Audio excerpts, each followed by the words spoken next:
নির্বাচনী রোডম্যাপ এই মুহূর্তে খুব জরুরি উল্লেখ করে অন্তর্বর্তী সরকারকে আর বিলম্ব না করে যত দ্রুত সম্ভব রোডম্যাপ ঘোষণা করার আহ্বান জানিয়েছেন বিএনপির মহাসচিব মির্জা ফখরুল ইসলাম আলমগীর। তিনি বলেন, নির্বাচনী রোডম্যাপ দ্রুত ঘোষণা করা হলে অনেক বিতর্কের অবসান হবে।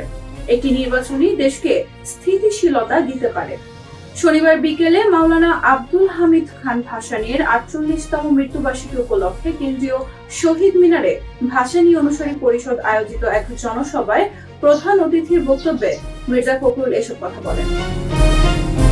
অন্তর্বর্তী সরকারের উদ্দেশ্যে বিএনপির মহাসচিব বলেন, মানুষের মধ্যে নতুন প্রত্যাশা। আমাদের একটাই কথা, দেশে অনেক জঞ্জাল, অনেক আবর্জনা। এক বা দুদিনের মধ্যে সব জঞ্জাল সরানো সম্ভব নয়। তাই যত দ্রুত সম্ভব একটা নির্বাচন দিয়ে আপনাদের দায়িত্ব আপনারা পালন করবেন। তিনি বলেন, অনেকেই বলছেন নেতারা তো নির্বাচন করছেন, রাজনৈতিক দলের নেতারা নির্বাচন করছেন কেন? আমরা আমাদের অভিজ্ঞতা থেকে নির্বাচনের কথা বলছি, কারণ একটি অবাধ নির্বাচনই পারে বাংলাদেশকে স্থিতিশীলতা দিতে।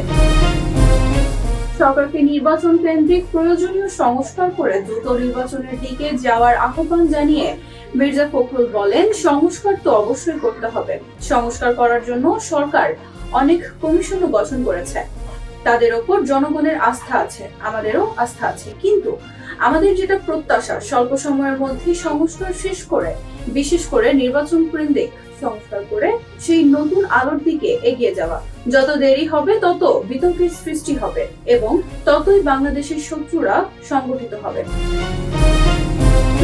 বিশেষ শক্তি সঞ্চয় করে বাংলাদেশে অস্থিরতা সৃষ্টি করছে বা করতে পারেন, সেই চেষ্টা চলছে। তিনি বলেন, একটা বিশাল সংগ্রাম, একটা অভাবনীয় ছাত্র জনতার অভ্যুত্থানের মধ্য দিয়ে বাংলাদেশের মানুষ এখন দম ভরে নিঃশ্বাস নিচ্ছে।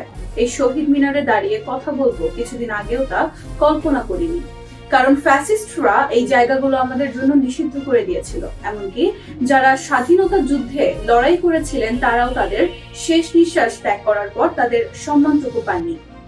এই দানবীয় ফ্যাসিস্ট সরকারকে ছাত্র জনতার অভ্যুত্থানের মধ্য দিয়ে অবসান ঘটানো হয়েছে। মাওলানা ভাসানীর প্রসঙ্গে মির্জা ফখরুল বলেন, এই লোকটিকে আমরা, এই জাতি, এই দেশ সঠিকভাবে মূল্যায়ন করতে পারিনি। মাওলানা ভাসানীকে নতুন প্রজন্মের কাছে পৌঁছে দিতে হবে।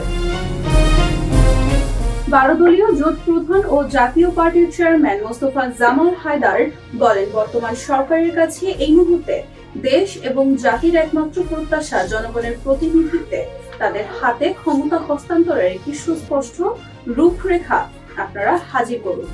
নাগরিক ঐক্যের সভাপতি মাহমুদুর রহমান মান্না বলেন, আমরা এমন একটা নির্বাচন চাই যে নির্বাচনে সবাই ভোট দিতে পারেন।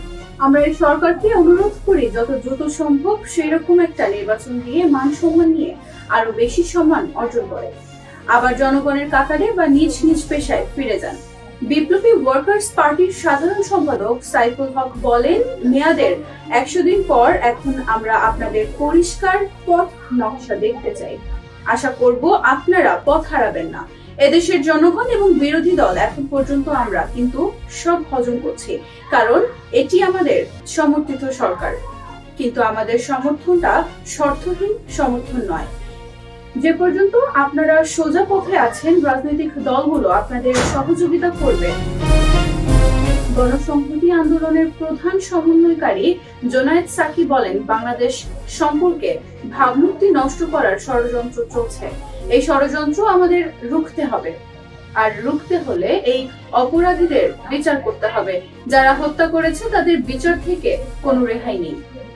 সভাপতির বক্তব্যে ভাসানী অনুসারী পরিষদের আহ্বায়ক শেখ রফিকুল ইসলাম বাবলু বলেন, বাংলাদেশের প্রতিষ্ঠাতা হিসেবে মাওলানা ভাসানীকে সাংবিধানিক স্বীকৃতি দিতে হবে। মাওলানা ভাসানীর জীবনী পাঠ্যপুস্তকে অন্তর্ভুক্ত করতে হবে।